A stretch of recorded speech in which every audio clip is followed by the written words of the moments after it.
Hello YouTube and welcome to another episode of The Shredding Skeptic. Today we're going to be taking a look at the California Highway once again, and we're going to be cruising along in a Focus RS.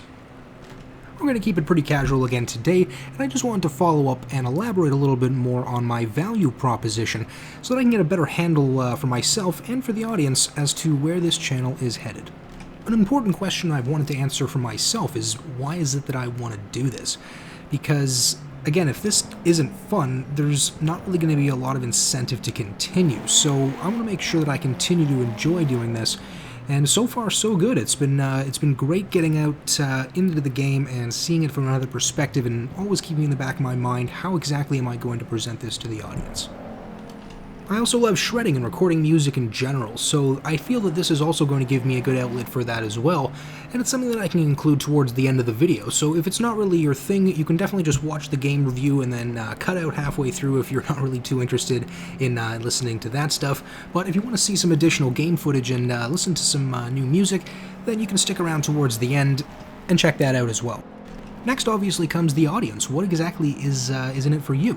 So what I want to bring to you is the triple monitor experience on a single screen, because not a lot of people are going to want to upgrade to a triple monitor system, because it does come with its set of drawbacks as well. First of all, there's the desk real estate. You got to be able to space these things out in such a way and have the room to do that, as well as asking your graphics card to take what it would normally be doing on one screen and stretch that rendering out to a lot wider of an area. The field of view that I would normally play at on games may only give me 60 degrees of sight, but when you're playing on three screens, it's going to give you closer to 155 to 160 degrees. So when you're asking your graphics card to render that much wider of a cone, because from what I understand, the way they're able to render graphics like this is basically not rendering whatever it is you can't see at the time. So if you're asking the computer to show you a lot more, obviously that's going to be a lot more taxing. So whatever kind of performance you would be getting on one screen, it's not going to translate directly to three. So a graphics card upgrade may be in order.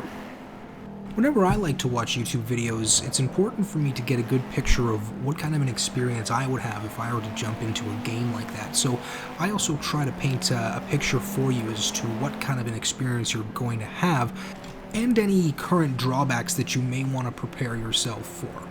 But another very important group that I do want to speak to directly are the game developers, because it's these guys that are really making all of this possible in terms of the footage that you guys are going to see. So I do want to give a direct shout out to those guys, because without them, obviously gaming videos as we know them would not be possible. And with how great these games look nowadays, I think this is going to open up an entirely new market. You wouldn't have seen Pong or Tetris videos back in the day simply because, well, they weren't really that interesting to watch, and obviously much more fun to play. But in something like this, obviously it's very cinematic, and I do want to make sure that the correct credit goes to the people who made all of the visuals possible. So for you guys, the developers, what I want to give to you is just free game reviews. These won't be ad-supported, so you're not going to get yourself conflated with any ads you don't want to be. They're not going to show a totally inappropriate ad, that's totally out of your control before this video gets played. It's just going to be whatever I put up there. So I do want to make sure that you guys understand that I'm extremely grateful for the products you put out, and I want to make sure that the audience gets to see what it is that you guys have made so that they have an incentive to go and buy this, because I know demos are sort of unfortunately a thing of the past, and that's not really a model that you guys are operating on anymore. So I think this is just another way of people seeing your game and seeing how much fun it can be to play. And I want to show potential customers of yours what kind of an experience they might be in for if they happen to be already set up for three screens, or maybe in the process of considering an upgrade to three screens. It wasn't too long ago that getting a game to work on three screens was a nightmare. It required all sorts of patching and editing to code, and maybe even then it would look squashed and terrible, but nowadays, these games are coming right out of the box with the support to just grab whatever your desktop resolution is and just play the game like that, no questions asked. It doesn't even bat an eye.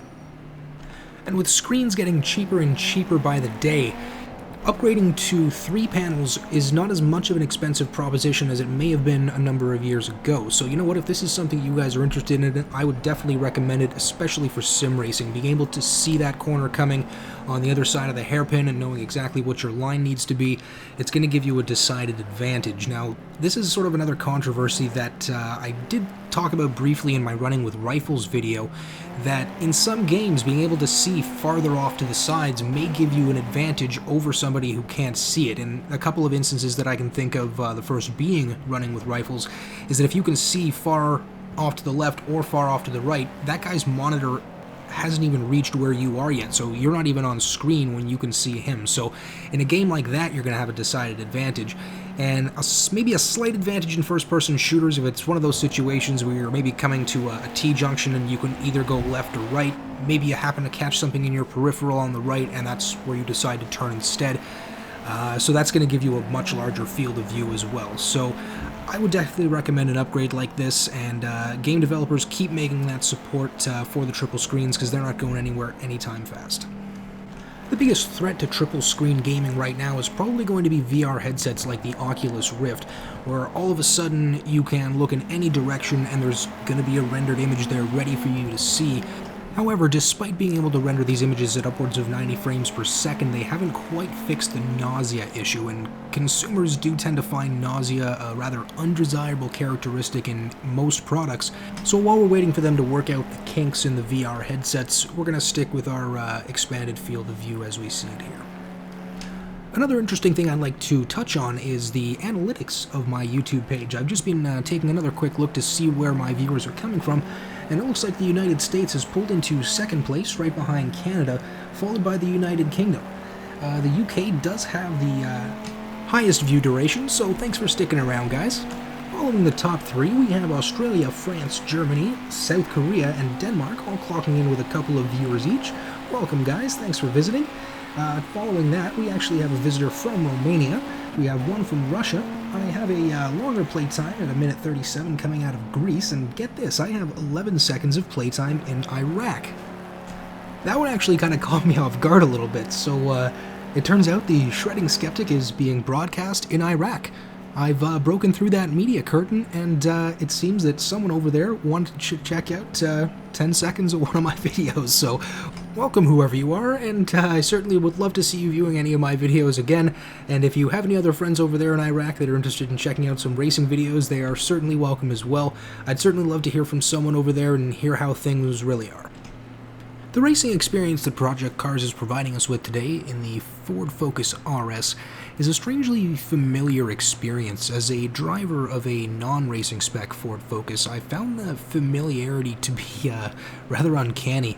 For example, in the bends, if you give it a lot of gas, you're going to find the wheel tends to go a little bit loose as the front wheels struggle to find traction as you're asking them to drive you forward as well as turning the vehicle. So I found that if you're going to gun it, it's better to oversteer just a little bit so that you can compensate and you're going to get yourself around there no problem. Now the back end on this thing will stay fairly planted unless you really throw the weight around, but fortunately because it's front wheel drive, slides like that are fairly easy to recover from, and if you ever have driven in a Canadian winter, being able to recover from a slide is very important.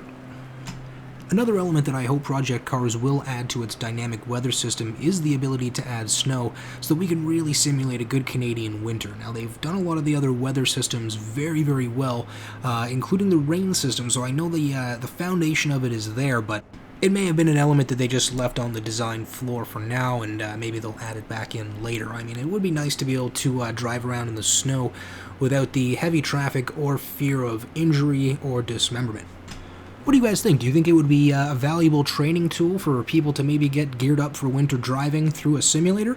I think it would be a great way for people to understand the way that the loss of traction can feel through the steering wheel. I mean, you're not going to get the same kind of inertial forces as you would in a real car, but these wheels are able to provide a surprising amount of detail as to what is actually going on with those wheels on the road.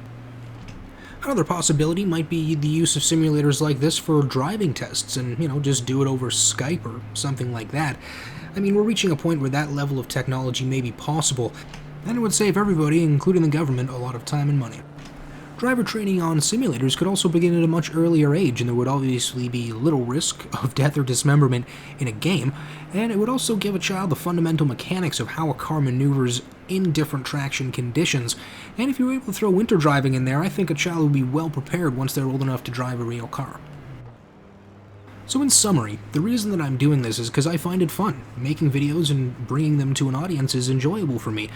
And the value in it for the developers is they're going to get their games shown for free, and audience members are going to get a better idea before they drop their hard-earned dollars making any sort of PC upgrades or buying any sort of games as to what their experience is likely to be.